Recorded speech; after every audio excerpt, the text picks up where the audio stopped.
Ada cirinya. Tensi darahnya naik. Nah biasanya kalau tensi darah naik ada hubungan dengan garam. Terlalu banyak makan garam. Bukan garam yang di dapur, nggak bahaya itu. Garam yang ada di tubuh orang, keringat orang. Hati-hati tuh. Uang 100.000 bagi orang awam sama 101,000,000, nolnya 5. Tapi bagi orang yang sadar, di balik 100.000 ada energi yang berbeda. Di balik 100.000 ada energi yang tersimpan berbeda. Tergantung uang itu diambil dengan cara apa. Makanya Einstein mengatakan di balik materi ada energi, tergantung C-nya, C kuadratnya, cahaya di atas cahaya. Makanya orang yang sudah tahu jati dirinya, yang sudah tahu cahaya di atas cahaya, yang sudah mengalami kelahiran yang kedua, gak mungkin korupsi. Korupsi yang dilakukan oleh mereka yang belum hidup, belum mengalami kelahiran.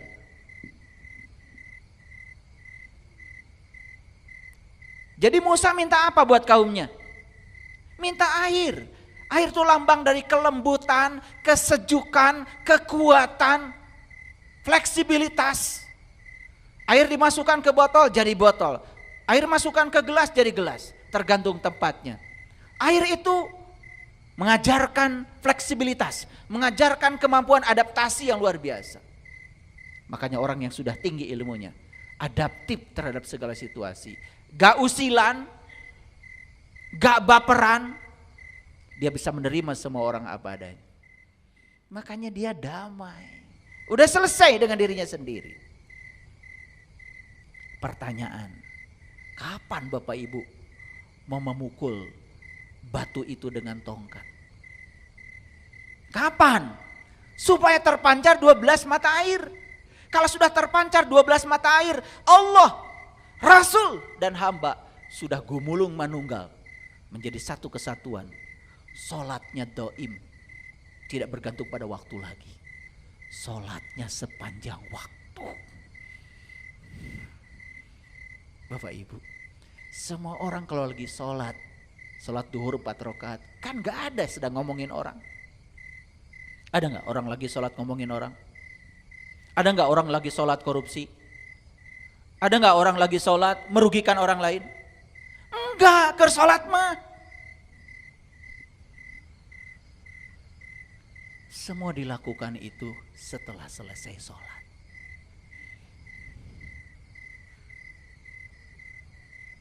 Jadi kalau sholat melakukan itu lagi, sholat melakukan itu tersolat. Karena kata Quran surat Al-Ma'arij, Mi'raj. Salat itu harus dilakukan terus menerus. Itu kata Quran itu. Salat itu harus dilakukan terus menerus. Dan kalau salat yang dimaksud adalah salat yang pakai gerakan-gerakan itu, masa mau terus menerus melakukan itu? Suami minta ditemenin, maaf lagi sholat. Anak pulang ke rumah lapar, maaf ibu lagi sholat. Tapi kalau sholat yang hakikat, mengingat Allah karena sudah manunggal antara hamba dengan Allah dan Rasulnya, masak, ingat Allah. Maka masaknya menjadi enak. Walaupun yang dimasak cuma pindang, daging, ikan, enak.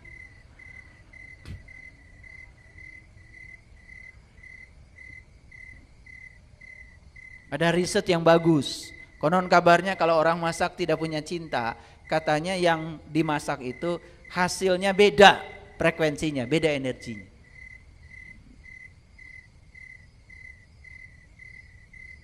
Oke, sampai sini mengerti? Jadi mengerti pesan ayat ini? Pertanyaannya, kapan Bapak Ibu mau menghancurkan batu itu? Kapan? Sekarang. Stop membicarakan orang, stop ngomentari orang. terima semua kenyataan hidup apa adanya. Itulah cara kita menghancurkan batu-batu kita itu. Hancurkan batu itu supaya terpancar 12 mata air. Gitu. Coba seminggu setelah mendengarkan kajian ini, Bapak Ibu, mau marah, ingat, saya gak mau menyakiti diri saya lagi. Saya tidak mau batu saya semakin keras lagi. Udah, daripada marah, saya lebih bagus memaafkan. Daripada saya menyalahkan, sekarang lebih bagus saya memahami. Saya pahami. Pasangan saya seperti itu sifatnya, saya paham sekarang. Karena dibesarkan di lingkungan keluarga yang seperti ini, dia juga tidak salah betul. Dia juga mewarisi warisan dari ibu bapaknya. Ditampi. Coba, beres. Tong para sewa. Sebal saya makan upah sewa itu. Pengen nyubit. Teu eureun eta rumah tangga tiba heula nepi ka ayeuna ngadon cekcok. Jeung cekcok teh berjamaah. Batur mah cek jamaah teh salat, ieu mah cekcok. Cing atuh sakali ewang. Mudak cekcok teh gantian. Ya Bu. Terus kan? Nah, tiap-tiap suku telah mengetahui tempat minumnya masing-masing. Tiap Anda ini punya tempat minum masing-masing.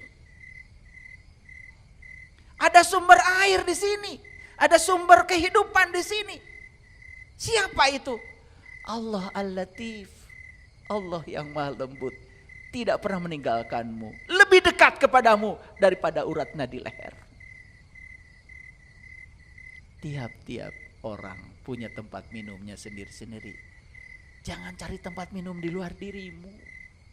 Kata Allah, segala kebutuhan tentangmu sudah aku sediakan di dalam dirimu. Da urang mah keluar wae. Kalau ada masalah mencari jalan keluar terus. Coba sekarang cari jalan ke dalam. Sudah terbukti kalian cari jalan keluar itu pasea, berantem, gak ada selesai-selesainya. Coba sekarang cari jalan ke dalam. Oh, rumah tangga saya begini. Jangan salahkan anak, jangan salahkan pasangan. Jangan-jangan salah saya. Sekali-kali itu salahkan maneh teh. Nyalahkan batur wae. Paham? Nah, nanti batu ini dihancurkan. Ego ini dihancurkan, lama-kelamaan perhatikan. Ternyata begitu saya mencari jalan ke dalam, kok semua yang di luar jadi berubah ya. Saya gak pernah usil sama suami, tidak pernah komentar lagi mau pulang jam berapa. Pokoknya kalau pulang suami saya, suamiku. Dipeluk, gak ditanya kenapa terlambat, gak ditanya bawa uang berapa, biarkan aja. Ternyata begitu tidak diinterogasi, tidak diperlakukan tidak adil, malah pemberiannya lebih banyak.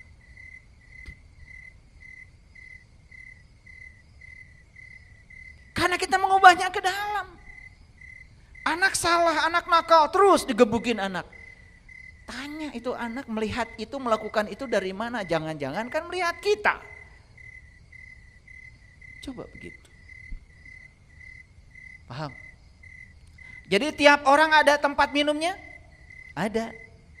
Sudah tahu Bapak Ibu tempat minum Bapak Ibu? Sudah tahu sumber airnya?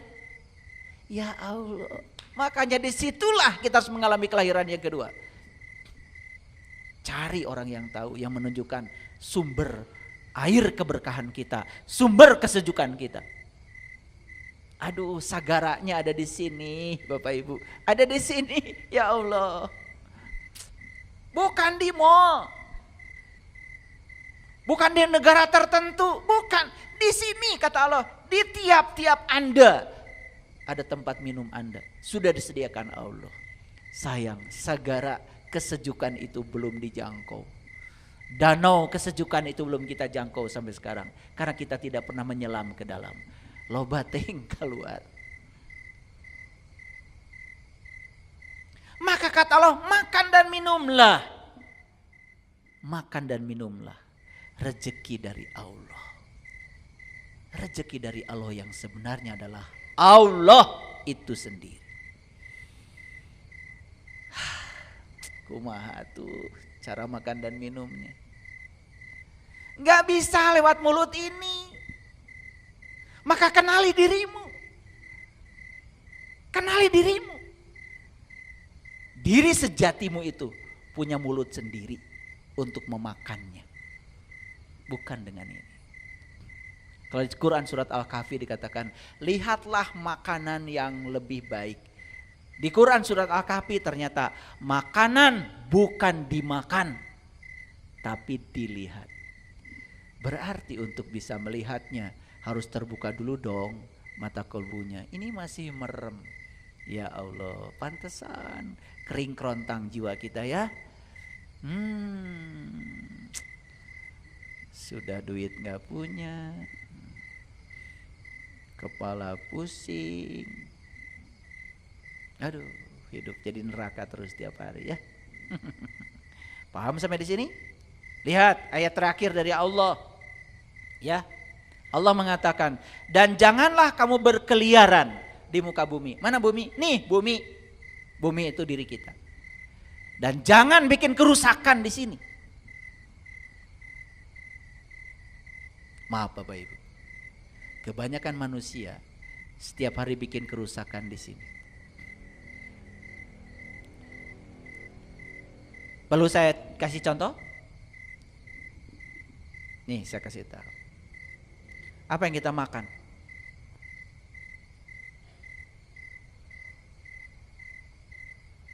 Dari mana asal usul? Di balik makanan yang kita makan ada energi masuk ke sini.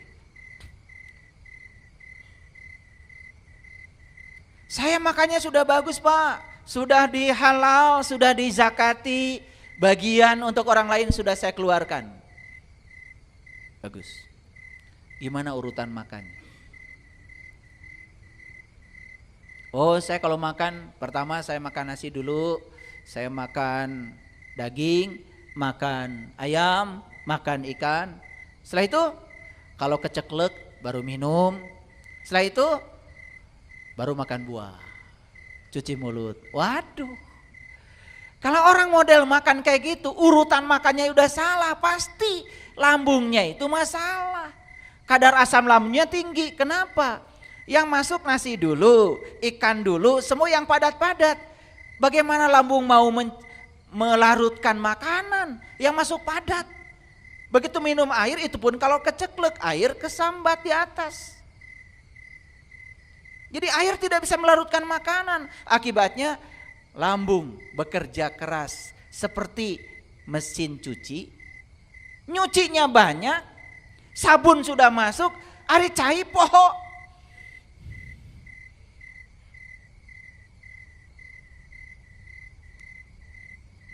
Rusak lambungnya, luka. Makanya penyakitnya apa? Sudah gitu kepala gampang pusing, kunang-kunang, sulit konsentrasi. Waduh, melebar tuh banyak. Karena bikin kerusakan di muka bumi. Makan seperti kebanyakan orang makan. Coba sekarang makannya diubah. Pakai rumus 3J. Jamnya harus tepat karena tubuh ini menghendaki rutinitas tubuh ini. 2, jumlahnya harus pasti. Yang ketiga, jenisnya dibutuhkan apa tidak. Coba makannya, minum dulu air. Tek 300 mili. Kalau ada air hangat. Baru makan buah. Santai aja. Baru makan sayur. Bahkan kalau bisa, menurut ahli gizi, beri jeda 30 menit sampai 1 jam. Biar lambung kita mengambil sari-sari dari buah itu untuk kesehatan tubuh kita. Baru makan yang lain-lain. Nasi nanti belakangan. Itu pun kalau dibutuhkan. Coba. Gitu enggak makannya? Makan aja harus diajarkan. Bagaimana mengalami kelahiran yang kedua? Akibatnya apa? Tubuh ini tidak siap untuk menjadi kendaraan. Karena kita bikin kerusakan di sini. Sudah tubuhnya rusak, ditambah lagi yang kedua. Orang lain ngomongin kita masuk. Orang lain bicarakan kita masuk. Waduh, itu lebih parah lagi. Tubuh ini jadi rusak. Yang tadi rusak tubuh fisiknya, yang kedua rusak tubuh mentalnya. Yang berikutnya rusak tubuh jiwanya. Amburadul jadinya. Apa yang terjadi? Di usia muda sudah tidak produktif lagi. Mau joget aja gak bisa, padahal umur baru 35.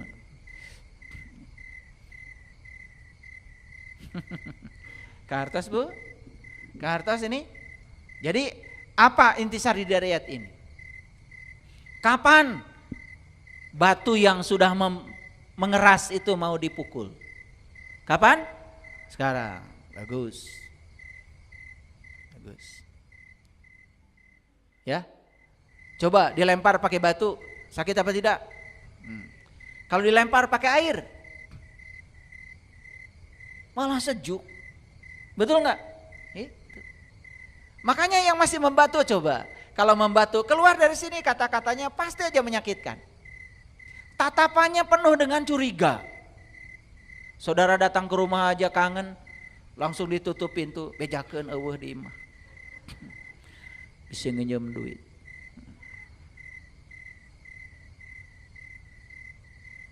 Ya, kalian tuh aneh-aneh aja hidupnya. Aduh, bikin neraka terus tiap hari. Lanjut. Ini Quran surat Al-Maidah ayat 12. Tadi ayat yang tadi saya sampaikan bicara tentang 12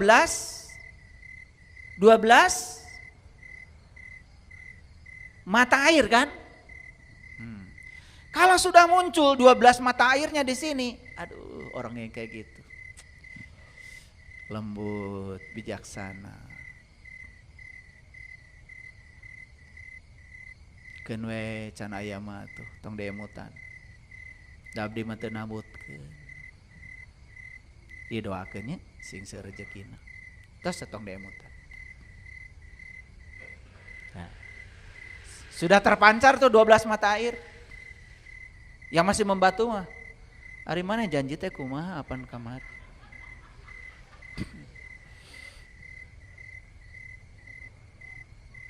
Hayang dilaporkan ke polisi.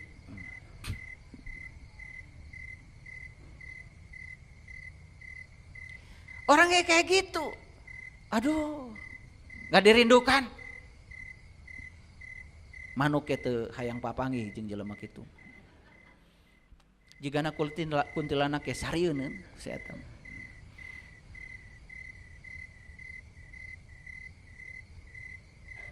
Ya. Kadang-kadang kita suka meremehkan hal-hal kecil. Aduh. Tidak bijaksana. Tidak ada di sini itu apa ya? Keinginan menyenangkan orang lain, menenteramkan orang lain. Selalu ingin menekan. Yang penting saya senang. Batu kudu ditenggel tah ku tongkat Musa. Ya. Siapa Musa? Musa itu ya seorang rasul di zamannya. Dalam konteks kekinian tentu saja Musa yang sebenarnya adalah guru sejati kita di sini. Ikuti coba hati nuranimu di dalam. Ya. Nah di Quran surat Al-Maidah ayat 12 ini diceritakan lagi. Ini indah sekali ayat, perhatikan. Dan sesungguhnya Allah telah mengambil perjanjian dari Bani Israel. Dan telah kami angkat di antara mereka 12 pemimpin. Kok 12 lagi sih? 12 pemimpin, setahu saya kan pemimpin satu aja. Bahaya lamun 12. Kalau di dalam satu negara ada 2 matahari kembar, itu sudah bahaya. Sangat berbahaya, itu bisa masyarakat diadu. Dan itu terjadi di negara-negara lain yang ada 2 matahari, 2 kekuatan. Makanya kita cuma satu aja kalau pemimpin untuk negara. Tetapi Quran mengatakan kami angkat 12 pemimpin. Lihat Bapak Ibu saya semua, lihat sini, fokus. Di Quran ada kata-kata ar-rijal qawwamuna 'alan nisa. Laki-laki itu pemimpinnya dari wanita.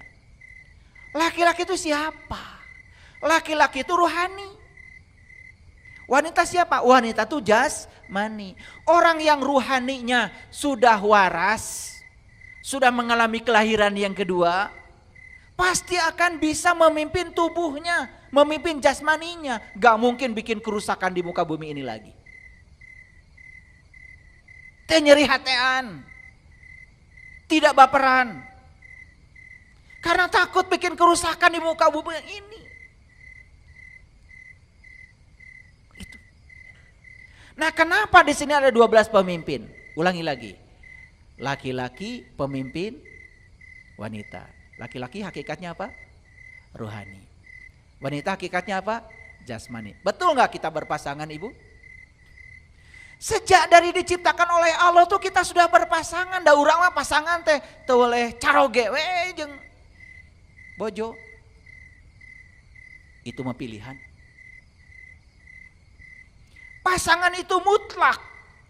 Ada di sini. Kita ini sudah berpasangan sejak diciptakan oleh Allah. Ada ruhaninya, ada jasmaninya. Nah, ruhani ini baru jadi pemimpin bagi jasmani kalau ruhani itu sudah terlahir. Maka di Quran dikatakan laqad kafaral ladzina qalu innallaha salisu salasa. Maka berbicara tentang ruhani harus 3. Kan syahadat juga tadi 3. Ada Allah, ada Rasul, ada hamba. Paham? Kalau 1 sudah ketemu 2, maka ruhani kita akan gagah perkasa. Jadi pemimpin. Lihat tuh orang-orang yang ruhaninya sudah hidup. Dia bisa mengendalikan dirinya. Gak ada kemarahan lagi. Coba. Kira-kira kalau hidup begitu enak gak? Iya, capai. Kapan? Gitu. Pengen nyubit saya tuh sama kalian tuh. Pernah baca ayat ini? Pernah. Entah berapa kali kalian baca ayat ini. Tiap Ramadan pasti baca, bukan? Iya. Sampai nggak ngerti isinya apa.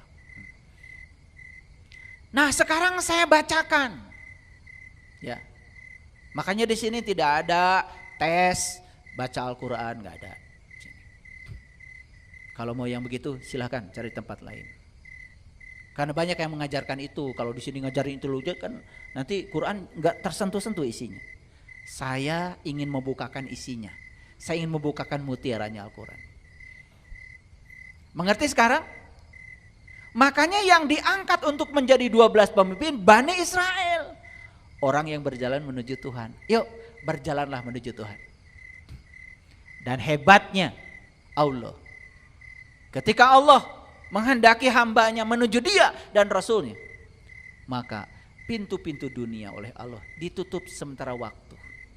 Makanya orang kalau mau belajar spiritual biasanya bangkrut dulu,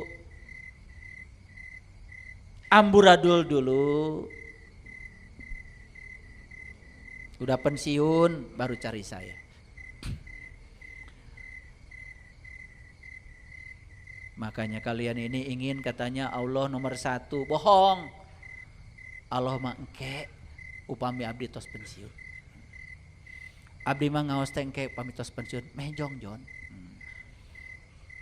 Begitu udah pensiun, apa yang terjadi? Duit geus teu boga. Awak geus reyon. Pendengaran sudah mulai budak. Mata kunang-kunang, cenah ge geus pensiun, rek diajar ngaji. Ari geus pensiun teh, atuh da abdi mah tos sepuh. Bade ka mana-mana teh cara rangke. Tuh, modar.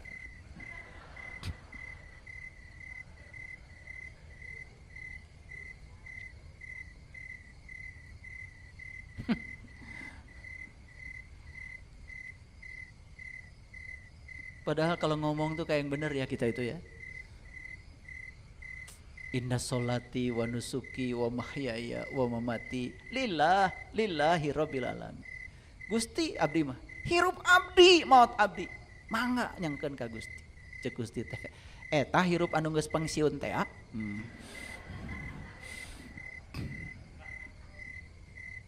Makanya saya mah gak heran kalau di kelas-kelas saya suka cerita. Saya mau bikin WC saya sekelas bintang 5. Duh hanya kal Pak. Abdina tos pensiun. Mane keur aya mah. Ingat-ingat acan henteu ya. Gitu. Makanya di Quran jelas manusia itu dikatakan innal insana khuliqa halu'a idza masau syarru zazua wa idal masal khairul manwa illal musallin. Sesungguhnya manusia itu bersifat pelit dan keluh kesah. Apalagi ditimpa sesuatu yang menyenangkan dia lupa. Apalagi ditimpa sesuatu yang tidak menyenangkan dia kikir. Dia protes. Illal musallin, kecuali orang-orang yang sudah sholat. Kan timbul pertanyaan, kenapa ya saya udah sholat masih kayak gitu? Tah, kumaha tah sholatna? Sok, makanya perbaiki. Jadi maulid dengan mi'rajnya Nabi Muhammad itu sebetulnya itu identik. Karena maulid dan mi'raj itu sama-sama kelahiran sebetulnya. Itu kelahiran ruhani. Saat dimana Nabi Muhammad awal mengenal Tuhan. 12 Rabiul Awal. Ini baru dibukakan luarnya ya. Dalamnya mah belum. Enak aja. Dalamnya harus praktek langsung. Ya, ini baru teorinya itu. Supaya Bapak Ibu tahu, oh geningan ayat-ayatnya gitu. Ya, ada yang baru tahu kalau di Quran ada angka 12? Baru tahu hari ini? Alhamdulillah tuh hari ini gitu ya, jadi tahu. Lihat ayat ini. Setelah diangkat 12 pemimpin tadi, berarti ruhaninya sudah mengalami kelahiran.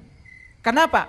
Ruhaninya sudah dilahirkan oleh Sang Maharuhani, sudah mewarisi kodrat ilahi. Awas, perhatikan saya. Makanya Nabi Muhammad disebut tahaluk bi ahlakilah. Kenapa? Karena akhlaknya Nabi itu adalah akhlaknya Allah. Kenapa? Sudah menyerap kodrat ilahi. Kenapa menyerap kodrat ilahi? Karena beliau sudah mengalami kelahiran yang kedua. Di kelahiran yang kedua, yang melahirkan bukanlah tubuh. Yang melahirkan adalah dia yang maharuhani. Itu yang namanya hidayah. Oh yang Bapak Ibu kayaknya hidayah. Terang hidayah teh naon?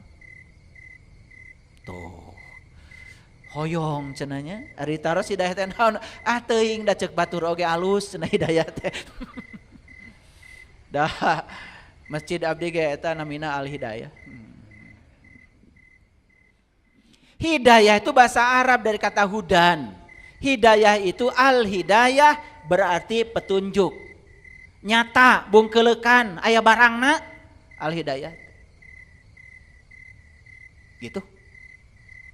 Nah bagaimana caranya supaya kita dapat hidayah? Kata Allah, sederhana. Sederhana kata Allah. Alladzina yastami'una al-qaul fayattabi'una ahsanahu ulaika hadahumullah ulaika hum ulul albab. Kalau kamu ingin dapat hidayah kata Allah, gunakan telingamu untuk mendengar. Itu kata Quran. Urutan dapat hidayah itu pertama, gunakan telingamu untuk mendengar. Alladzina yastami'una al-qaul. Dengarkan perkataan dari siapapun, dengarkan. Setelah mendengarkan berikutnya fayattabi'una ahsanahu. Kalau perkataan yang disampaikan itu baik, ikuti.